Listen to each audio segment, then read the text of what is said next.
the spectral piper of Dunmoor Castle.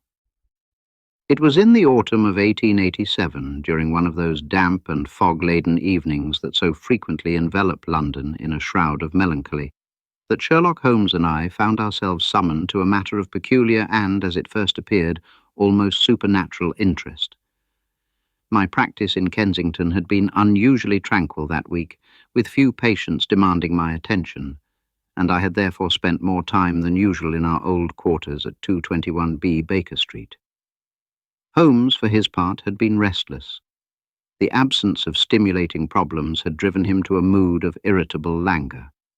He had spent the previous day dissecting the variations in the ash of some 200 varieties of tobacco, and the evening before that, in a prolonged and melancholy performance upon his Stradivarius, drawing from its strings the most mournful airs of Paganini. I had just settled into my armchair with a copy of the Lancet when Mrs. Hudson appeared at the door bearing a telegram upon her tray.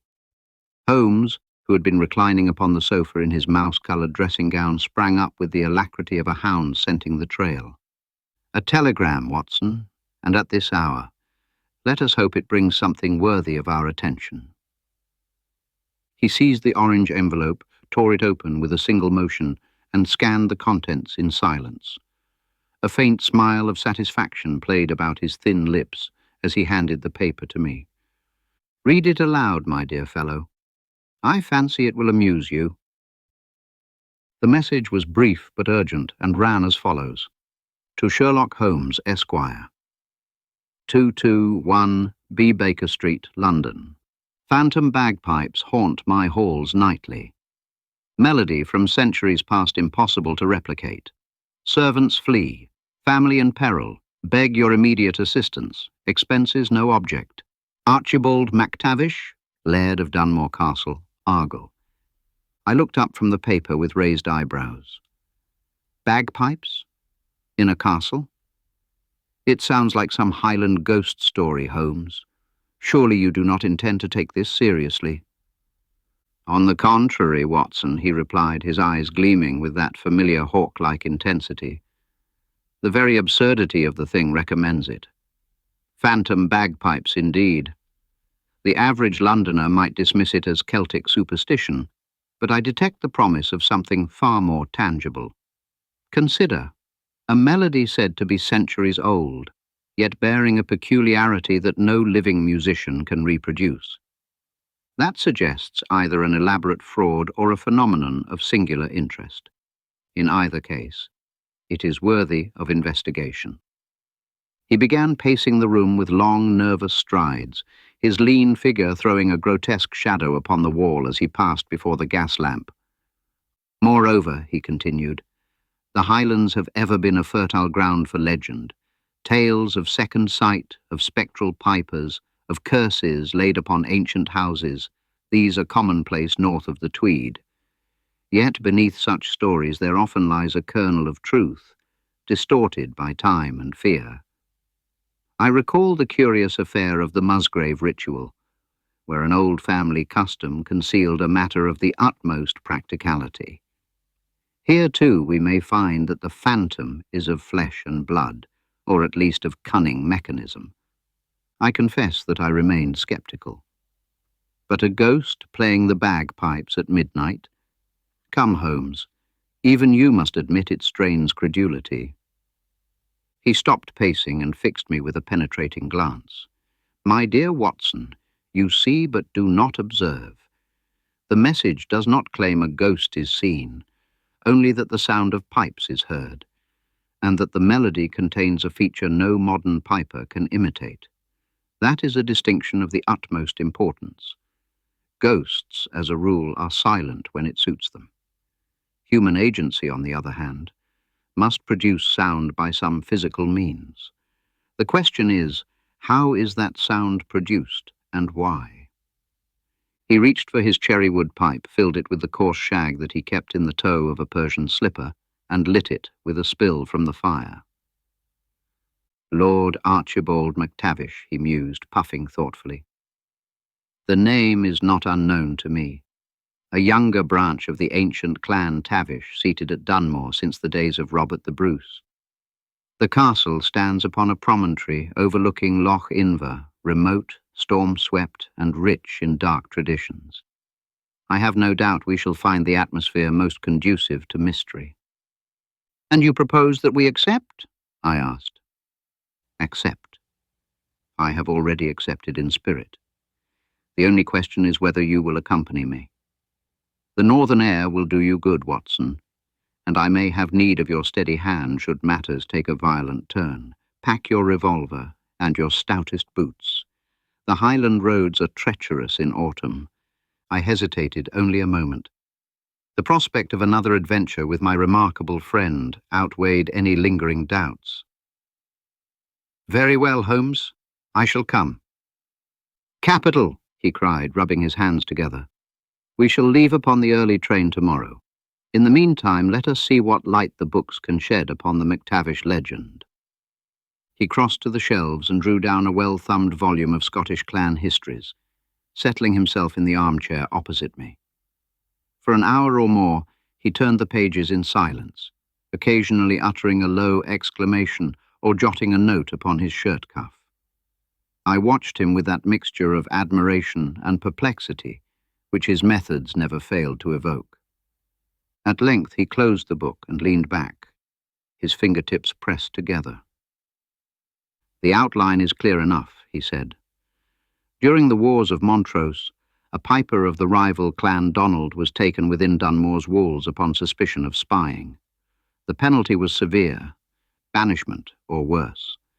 Before his end, he played a lament of his own composition, containing a trill or grace note so peculiar that it has never since been duplicated.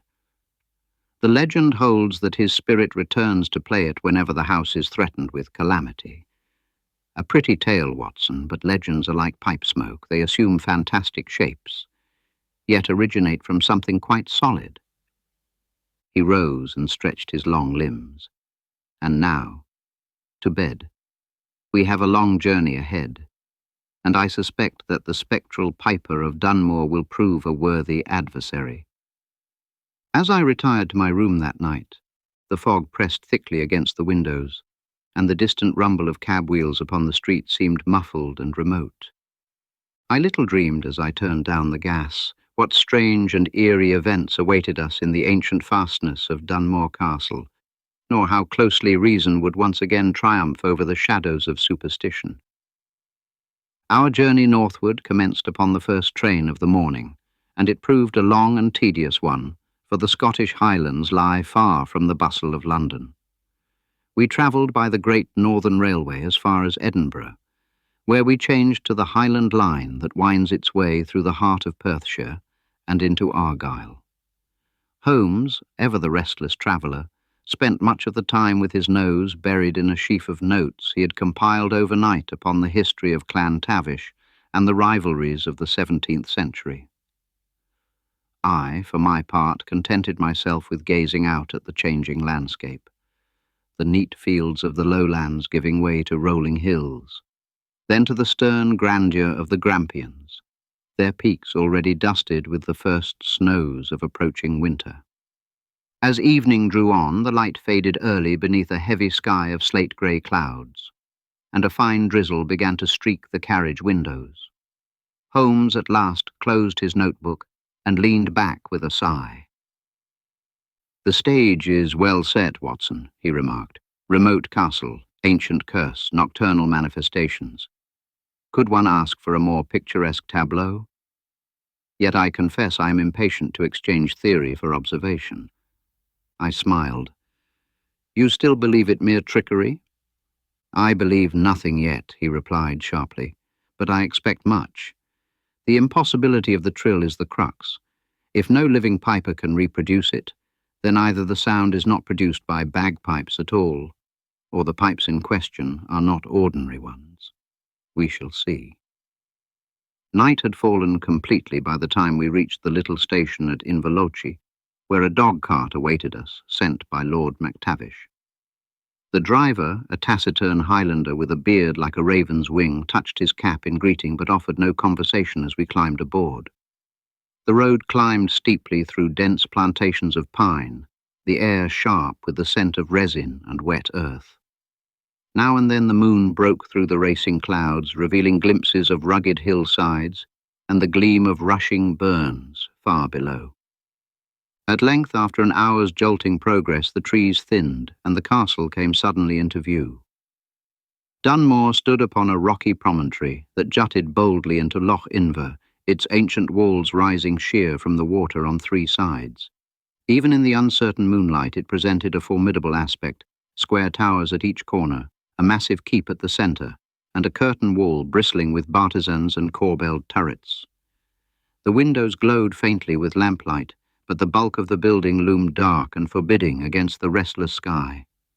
Waves dashed against the rocks beneath with a ceaseless roar, and the wind carried the salt tang of the nearby Atlantic. "Magnificent," murmured Holmes as we approached the gatehouse. "A fortress from the days when might was right. One can almost hear the clash of claymores upon the wind."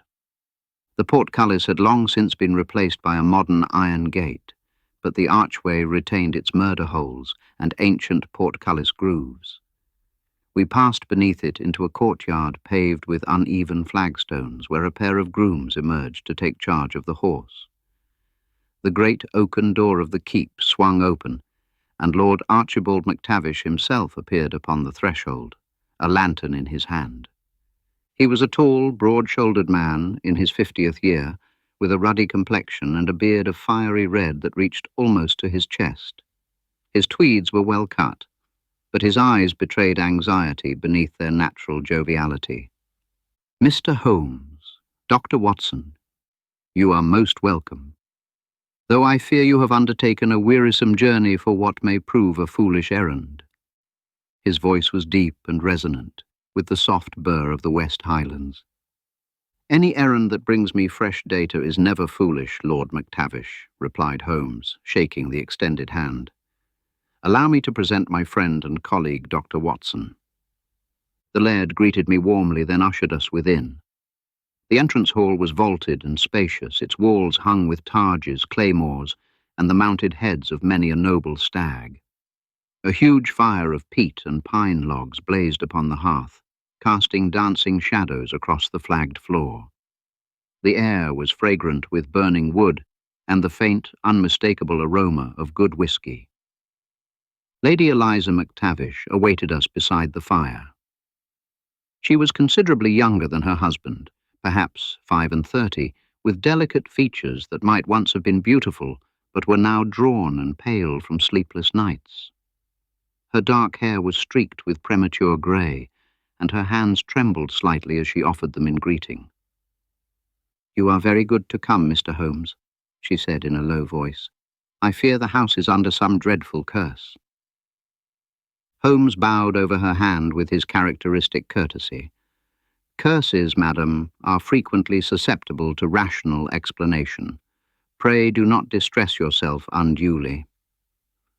Lord MacTavish led us to comfortable armchairs before the blaze, and poured generous measures of a noble single malt from a crystal decanter. "You will take a dram after your journey," he declared rather than asked.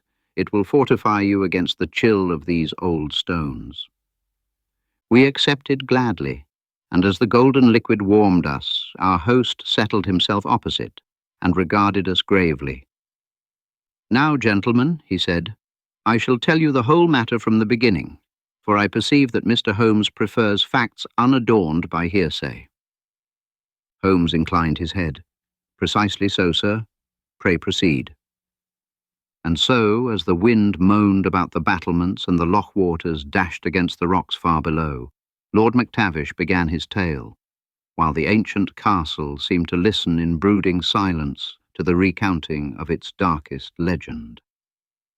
Lord MacTavish leaned forward in his chair, the firelight casting deep shadows across his rugged features, and began his narrative in a voice that seemed to draw the very chill of the Highlands into the room. The trouble, gentlemen, goes back more than 2 centuries to the troubled days of 1645, when Montrose raised his standard for King Charles, and the clans were torn asunder by loyalties old and new. My ancestor, Alasdair MacTavish, held Dunmoor for the Covenant, whilst the MacDonalds of Islay ranged themselves with the Royalists. In the midst of that bitter strife, a piper named Cole MacDonald, renowned throughout the Western Isles for his skill, was taken prisoner within these very walls. He had come, it was said, under pretence of parley, but in truth to spy out our defences for his Campbell allies, who were then besieging the castle. Holmes listened intently, his eyes half closed, his long fingers steepled beneath his chin. Lady Eliza sat motionless, her gaze fixed upon the glowing peats as though she saw visions within the flames. The penalty for treachery in those days was swift and merciless, MacTavish continued. Alastair ordered that Cole's hands be struck off, so that never again might he play upon the great Highland pipes. Some accounts say the sentence was carried out upon the battlements, others that he was set adrift upon the loch in a small boat, maimed and bleeding. But all agree upon what followed. As the piper faced his doom, he begged one final boon, to play a last lament upon his pipes.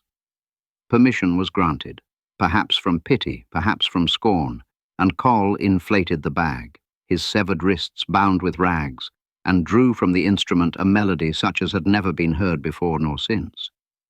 It was a pibroch of his own composition, wild and sorrowful, telling of betrayal and vengeance yet to come. But the heart of it was a grace note, a trill so intricate, so unnatural in its twisting cascade, that it seemed to mock the very laws of music. The drones wailed like lost souls, and that trill coiled through the air like a serpent of sound. When the final note died away, Cole MacDonald cursed the house of MacTavish, swearing that whenever calamity threatened, his spirit would return to play that same lament upon the battlements, and that no living hand would ever master its secret trill. Lady Eliza gave a low moan and pressed her handkerchief to her lips. Her husband laid a reassuring hand upon her shoulder before resuming. For generations, the tale was dismissed as mere superstition, though the older folk would cross themselves when passing the castle after dark. But 3 weeks ago, upon the anniversary of Cole's death, the pipes were heard again. At the stroke of midnight the music began, faint at first, rising from the eastern turret, then swelling until it filled every corridor and chamber. It was the very lament described in our family records, the same drone, the same reeling melody, and above all that impossible trill, which no piper, however skilled, has ever been able to reproduce. Holmes opened his eyes. "And you have tested this assertion?" "Indeed," replied MacTavish grimly. "I sent to Oban and even to Glasgow for the finest players available. 3 came, men who have taken prizes at the Northern meeting, and each attempted the tune from the old notation preserved in our library. They rendered the main theme well enough, but when they came to the trill, the notes broke and faltered. It was as though the pipes themselves refused the passage. One man, a MacCrimmon from Skye, declared it could not be played by mortal breath. Lady Eliza spoke for the first time since the tale began, her voice trembling. "It is worse than that, Mr. Holmes. The music is not merely heard, it is felt. A coldness spreads through the house, and several of the servants have fled, swearing they saw a shadowy figure in ancient tartan upon the battlements, a figure without hands, yet clutching pipes to its breast. And then, 3 nights ago, my husband's cousin, Malcolm MacTavish, who was visiting from Edinburgh, could bear it no longer. He seized a lantern and his deer-stalking rifle, and declared he would confront the apparition. We heard the pipes begin as usual, then a cry cut short. In the morning we found only his unlit pipe, his tobacco pipe, you understand, lying upon the rocks by the loch's edge. Of Malcolm himself there was no trace. She buried her face in her hands, and for a moment the only sound was the crackling of the fire and the distant roar of the waves. Holmes rose and paced slowly before the hearth, his brow furrowed in thought. "A most interesting narrative," he said at length. "The legend is vivid, the manifestations persistent, and the disappearance alarming. Yet I confess, Lord MacTavish, that I approach such matters with a certain scepticism born of experience. Many phenomena which appear supernatural upon first inspection prove, under examination, to have quite earthly origins. MacTavish smiled ruefully. I am a practical man myself, Mr. Holmes, and no believer in ghosts. But I have heard that sound with my own ears, and I tell you it freezes the blood. Whatever the cause, it threatens the very peace of my house. 2 maids have already given notice, and my wife, he glanced affectionately at Lady Eliza, has scarcely slept these 3 weeks. Holmes bowed slightly towards her. Madam, I shall do all in my power to relieve your anxiety. With your permission, Lord MacTavish, I should like to be upon the battlements tonight when the manifestation occurs. Certainly, replied the laird. I shall have chambers prepared for you both, and you may station yourselves wherever you think best. But I warn you, the hour is uncanny, and the sound... Well, you will hear it for yourselves. He rose and pulled the bell rope. A kilted manservant appeared and was instructed to conduct us to our rooms. As we prepared to follow him, Holmes paused at the doorway and turned back. One final question, if I may. Has any stranger been seen in the neighborhood of late? Any tinker, peddler, or wandering musician? MacTavish considered. None that I recall, save old Angus Reed, a travelling tinker who passed through the village a fortnight ago. He claimed kinship with the MacDonalds of old, but that is common enough in these parts.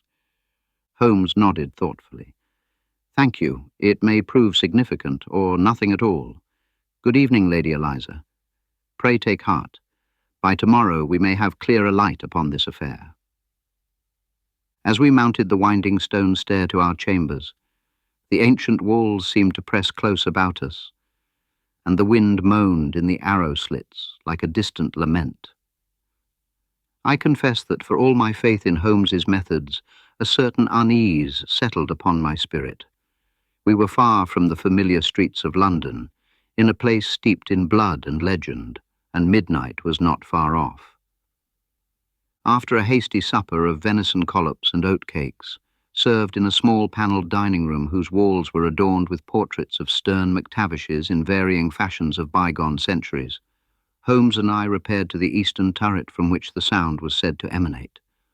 Lord MacTavish would have accompanied us, but Holmes, with his usual tact, suggested that the laird remain below with his lady, lest an excess of persons alarm whatever agency was at work. The phenomenon has occurred nightly without fail, Holmes observed as we mounted the narrow spiral stair. It is to be hoped that our presence will not deter it. Yet if the manifestation is of human origin, as I strongly suspect, the perpetrator may grow cautious. We must be still as shadows, Watson. The turret chamber was a small circular room, empty save for a few worm-eaten chests and a rusty suit of armour standing sentinel in one corner. Arrow slits pierced the thick walls on every side, admitting draughts that whistled mournfully through the stonework. A low door gave access to the battlements, where the wind drove the cold rain in slanting sheets across the leads. Holmes stationed himself beside one of the slits, whilst I took post near the door, my service revolver ready in my pocket, though against what enemy I scarcely knew. The castle clock, a deep-toned instrument in the great hall far below, struck the 3/4, then fell silent. We waited in the darkness, listening to the ceaseless roar of the loch and the occasional cry of a night-bird wheeling over the water. Holmes was motionless, his profile sharp against the faint moonlight that filtered through the clouds, his senses alert to every sound. At length, the clock tolled 12, slow, sonorous strokes that seemed to vibrate through the very stones of the tower. The final note had scarcely died away when, faint and far off, there came the first low drone of the bagpipes. It began as a mere whisper upon the wind, a sustained bass note that might almost have been mistaken for the moaning of the gale through the battlements. But gradually it grew in volume, and to it was added the higher wail of the chanter. The melody that followed was unlike any pibroch I had ever heard, wild, mournful, and yet possessed of a strange, haunting beauty. It spoke of desolate glens and lost causes, of battles fought beneath lowering skies, and of a sorrow too deep for words. I confess that despite my long acquaintance with Holmes's rational methods, a cold shiver ran down my spine as the music swelled. The notes seemed to come from everywhere and nowhere, filling the night with an unearthly lament. And then, at the climax of the variation, came the trill, the peculiar grace note of which Lord MacTavish had spoken. It was a sound utterly unlike any produced by ordinary pipes. The notes cascaded in a rapid, twisting sequence, now rising to a piercing shriek, now falling to a guttural moan, coiling and intertwining like living things. It defied all the rules of piping I had ever learned. The fingers of no mortal player could have executed such a passage upon a regulation instrument. The drones beneath it wailed in dismal harmony, and for a moment I could almost believe that we were indeed listening to the voice of a spirit returned from the grave. Holmes remained motionless, but I could see his head tilted slightly, as though analyzing every vibration of the air. The music continued for perhaps 10 minutes, rising and falling with the passion of the ancient lament, until at last the final phrase died away into silence, leaving only the wind and the waves. For a long minute, neither of us spoke. Then Holmes stirred and stepped to the door leading to the battlements. "Come, Watson," he said quietly. "The performance is over, but the stage may yet yield clues." We passed out onto the leads, where the rain had ceased, and a watery moon silvered the wet stone. Holmes produced his pocket lens and bull's-eye lantern, and by the concentrated beam we examined every inch of the parapet and the leads beneath it.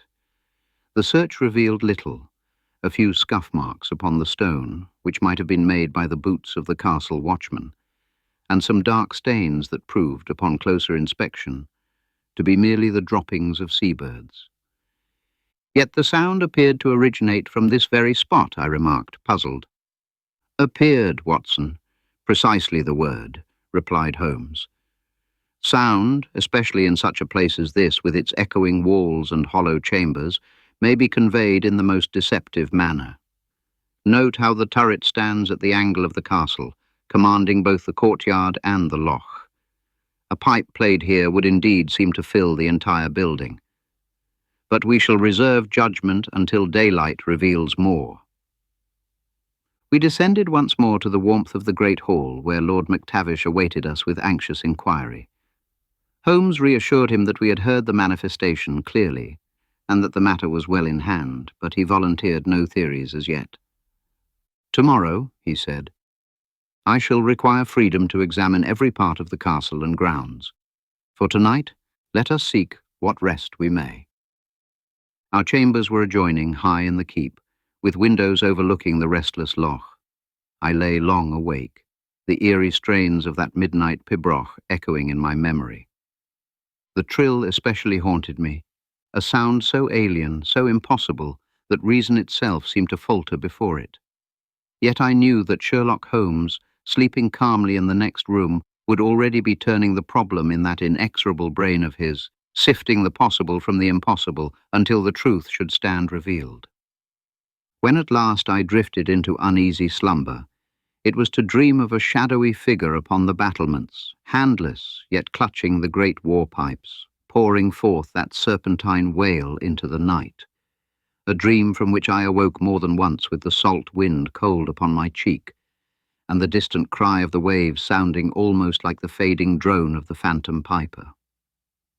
The morning broke grey and sullen over Loch Inver, with a steady drizzle drifting in from the Atlantic and veiling the distant hills in mist.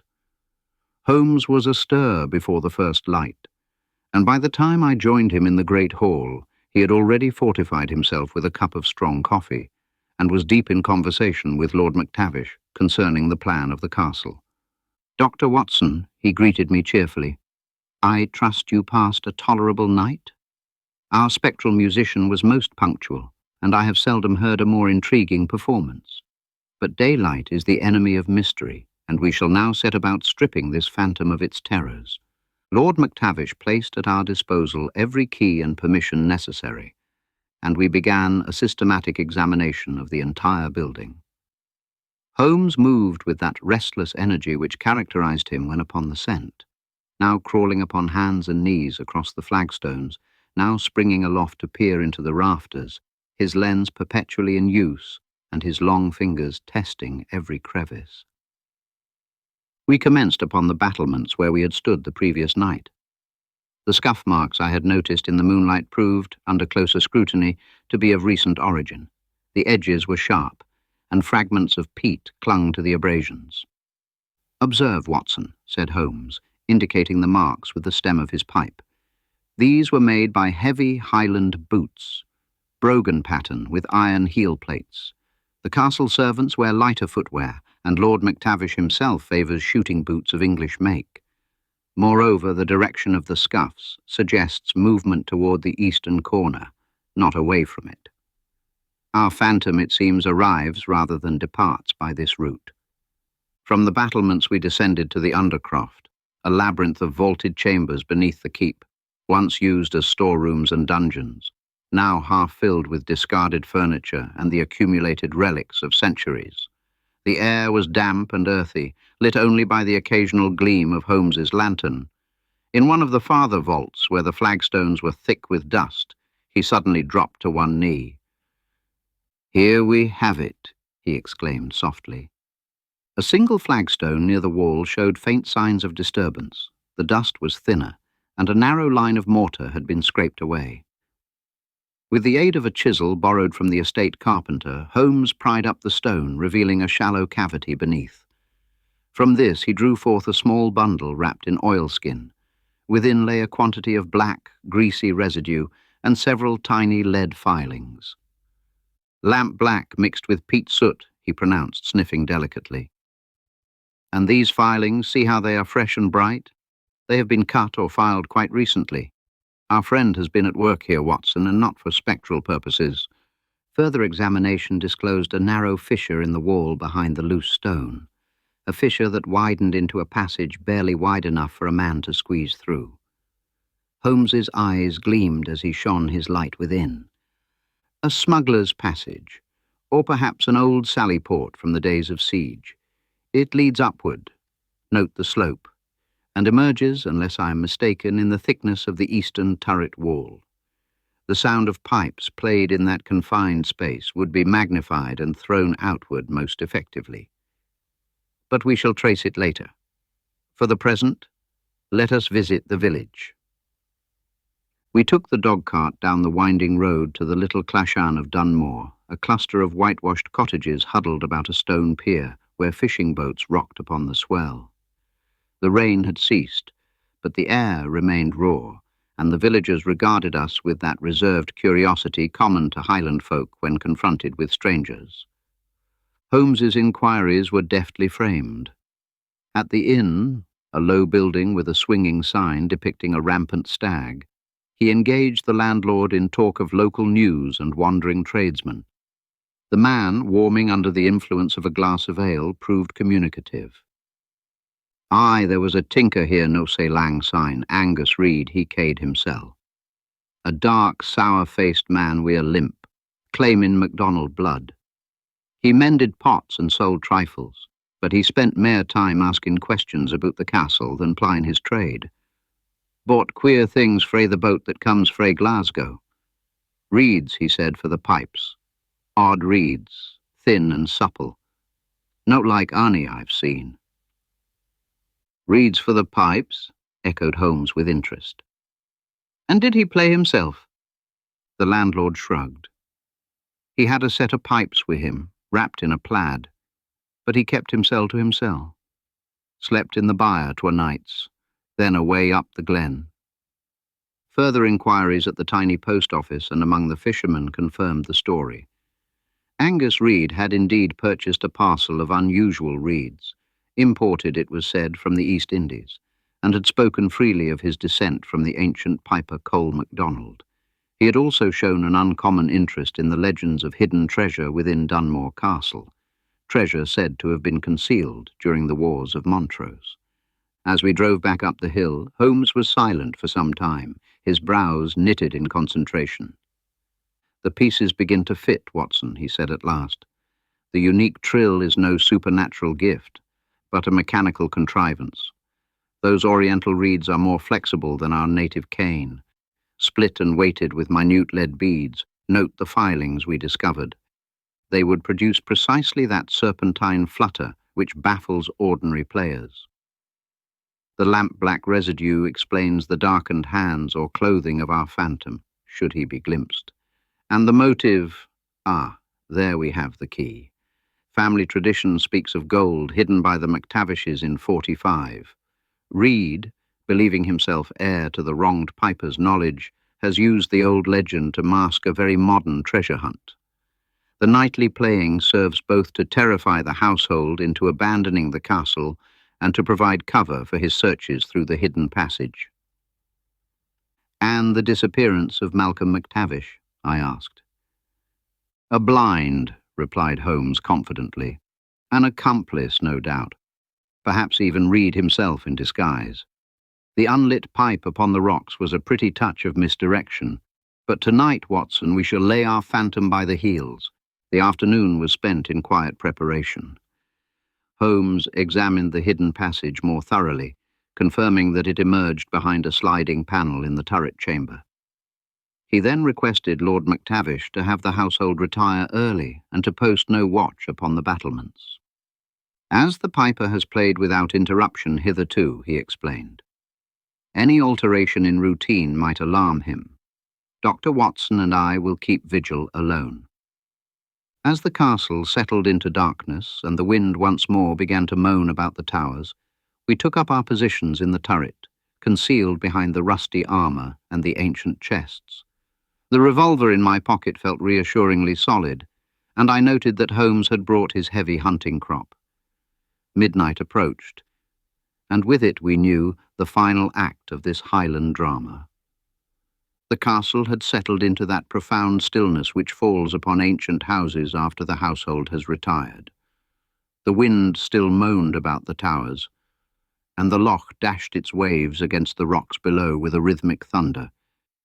But within the walls all was silent, save for the occasional creak of old timber adjusting to the night's chill. Holmes and I maintained our vigil in the turret chamber, concealed behind the dusty chests and the gaunt suit of armour that stood like a silent witness to centuries of strife. The hours crept slowly by. Holmes sat motionless upon the stone floor, his back against the wall, his eyes closed in that attitude of intense concentration which I knew betokened the fullest activity of his mind. I, less patient, shifted occasionally in my cramped position, my hand never far from the revolver in my coat pocket. At last the castle clock began to chime the hour of 12, its deep notes reverberating through the hollow stairways and passages. As the final stroke died away, we heard it, the faint scrape of the sliding panel in the thickness of the wall. A dim figure emerged into the chamber, cloaked in a ragged length of tartan that might once have been the MacDonald's set. In the faint moonlight that filtered through the arrow slits, I glimpsed a dark, bearded face and a glint of eyes that darted suspiciously about the room. The intruder carried a set of great Highland pipes beneath his arm. He moved with caution toward the low door leading to the battlements, evidently satisfied that the chamber was empty. There, in the shelter of the parapet, he inflated the bag and began to play. The mournful drone rose upon the night air, followed by the familiar reeling melody of the ancient lament. Once again that extraordinary trill twisted through the music, produced with effortless precision by whatever secret artifice the player employed. The sound swelled until it seemed to fill the entire castle, echoing from wall to wall and drifting out over the black waters of the loch. Holmes waited until the performer was fully absorbed in the pibroch, then rose silently and stepped forward. I followed close behind, my revolver drawn. "Enough of this mummery, Mr. Reed," cried Holmes sharply. "The game is up." The piper spun about with a startled oath, the pipes emitting a discordant squawk as the bag deflated. For a moment he seemed poised for flight, but the sight of my levelled revolver checked him. He stood glaring at us, his chest heaving, the moonlight revealing a lean, weathered face framed by a tangled black beard.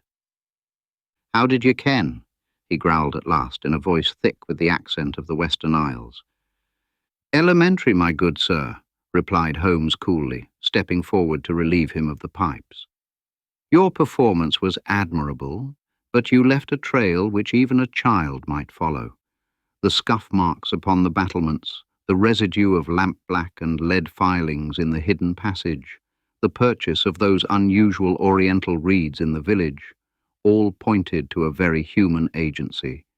But the crowning proof was the trill itself. No ghost devised split reeds weighted with lead beads to produce that serpentine grace note. Only a clever mechanic with a knowledge of both piping and artifice could achieve it." Reed's shoulders slumped, the defiance fading from his eyes. "Aye, ye have me fair," he muttered. "But the gold was rightfully mine by blood. Col MacDonald was my own forebear, wronged and maimed by the MacTavishes. He knew where the treasure was hidden when they took him, saw it walled up in the undercroft with his own eyes before they dragged him to his doom. The knowledge passed down in our line. I came only to claim what was ours." "And to that end," said Holmes sternly, "you exploited the old legend, playing nightly to terrify the household and drive them from the castle while you searched. The visions of a handless figure were clever touches, lamp black upon your hands, perhaps, and a swift retreat into the passage. But the disappearance of Malcolm MacTavish, that required an accomplice." Reed gave a bitter laugh. "Malcolm? He was nay kidnapped. He was my partner from the first. A distant cousin to the laird, aye, but with MacDonald blood on his mother's side. He staged his own vanishing to heighten the fear and give me free rein to search. The unlit pipe upon the rocks was his notion. A dramatic flourish." Holmes nodded. "Precisely as I surmised. And the treasure?" Reed shrugged. "A myth, it seems. We turned over half the undercroft and found naught but stone and dust. The old tale lied." At a signal from Holmes, I summoned Lord MacTavish and 2 sturdy grooms who had been waiting below. They took Reed into custody, and a search of the passage quickly revealed Malcolm MacTavish himself, lurking shamefaced in a side chamber with a lantern and a crowbar. Both men were bound over to the authorities in Oban the following morning, charged with trespass and attempted fraud, though I believe Lord MacTavish, in his relief, pressed no harsher penalties. The pipes themselves proved a fascinating study. Holmes dissected the chanter reeds with meticulous care, revealing the delicate slits and the minute lead beads that had produced the celebrated trill. "A simple yet ingenious modification," he remarked as we examined them by lamplight. "The flexibility of the eastern cane allows vibrations which our stiffer reeds cannot match. A secret well worth knowing, though I fear it will remain confined to the annals of crime." Lord MacTavish was profuse in his gratitude, pressing upon us a handsome cheque and insisting that we remain as guests for several days to recover from our vigil. But Holmes, ever restless once a problem was resolved, declared himself eager to return to London. "The Highland air is bracing, Watson," he said as we boarded the dog-cart for the station, "but I confess I find greater stimulation in the fogs of Baker Street." With the arrest of Angus Reed and the unmasking of his accomplice, the ancient halls of Dunmoor Castle seemed at once to shed a palpable burden. The wind still moaned about the battlements, and the loch continued its restless assault upon the rocks. But the chill dread that had gripped the household for weeks was lifted, as though by a sudden clearing of the skies. Lord MacTavish, his ruddy countenance restored to its natural joviality, pressed upon us every hospitality, declaring that we must remain at least until the morrow to partake of a proper Highland breakfast and to receive the thanks of his clan. Holmes, however, was already restless. The problem solved, the mechanism explained, his keen mind turned inevitably toward fresh fields. We took our leave shortly after dawn, descending the winding road to the station in the same dog-cart that had brought us. The mist still clung to the hills, and the air was sharp with the promise of frost. But the castle behind us stood serene in the pale morning light, its towers no longer brooding, but merely ancient. As the train bore us southward through the rugged splendour of the highlands, Holmes reclined in his corner seat, a wisp of blue smoke from his cherrywood pipe curling toward the carriage roof. "Another victory for reason over superstition, Watson," he remarked with a faint smile. "The spectral piper is laid to rest, not by exorcism, but by a handful of lead filings and some cleverly split reeds. How often have we seen the same pattern? An old legend, a hidden passage, and a man of moderate ingenuity seeking gain through terror." I nodded, gazing out at the fleeting panorama of glen and mountain. "Yet you must admit, Holmes, that the effect was most convincing. That trill upon the pipes. I confess it sent a genuine shiver through me. Had I not known your methods, I might have believed in the ghost myself." He chuckled softly. "The power of suggestion is formidable, especially when allied to a skillful performance. Reed was no mean piper. With his modified instrument, he produced a sound that seemed to defy nature. Add the isolation of the castle, the darkness, the legend handed down through generations, and even a seasoned campaigner such as yourself feels the primal chill. But observation and logic, my dear fellow, are proof against all phantoms." "Still," I persisted, "there was something haunting about the melody itself, apart from any trickery. One could almost feel the sorrow of that ancient wrong." Holmes regarded me with that tolerant amusement he reserved for my occasional excursions into sentiment. "Undoubtedly the tune was an effective one. Pibrochs are designed to stir the blood and awaken ancestral memories. But sorrow, Watson, is a human emotion, and it was a very living man who played it for very earthly gain. The true tragedy lies not in Col MacDonald's fate, harsh though it was by modern standards, but in the persistence of such legends, which blind men to the simpler truths before their eyes." The train rattled on, and conversation turned to lighter matters. The excellence of the whiskey we had sampled, the beauty of the Highland scenery, and the probable contents of Mrs. Hudson's larder upon our return. Yet as evening fell and the lights of the lowlands began to appear beyond the window, I found my thoughts returning to Dunmoor. I could not entirely dismiss the spell the place had cast upon me. In quiet moments since, when the fog lies thick upon Baker Street or the wind howls down from the north, I fancy that I hear once more the distant skirl of the pipes, the low drone rising upon the night air, the wild lament weaving its sorrowful thread, and faint but unmistakable, that serpentine trill which no ordinary hand could compass. Reason tells me it is mere imagination, the echo of a clever fraud exposed and vanquished by Sherlock Holmes's unerring logic. Yet there are times when reason itself seems but a thin defence against the shadows of the past, and I wonder whether some fragment of Col MacDonald's grief does not indeed linger upon those storm-swept battlements, waiting for the wind to carry it forth once more. Holmes, of course, would scoff at such fancies. He sees only the lead beads, the lamp-black, the hidden passage, and the greed of two misguided men. And in the clear light of day, I know him to be right. The phantom has been explained, the curse dissolved, the house of MacTavish restored to peace. Nevertheless, in the depths of a winter's night, when the fire burns low and the streets are empty, I sometimes find myself listening, half expecting, half hoping, to hear again that impossible music upon the air.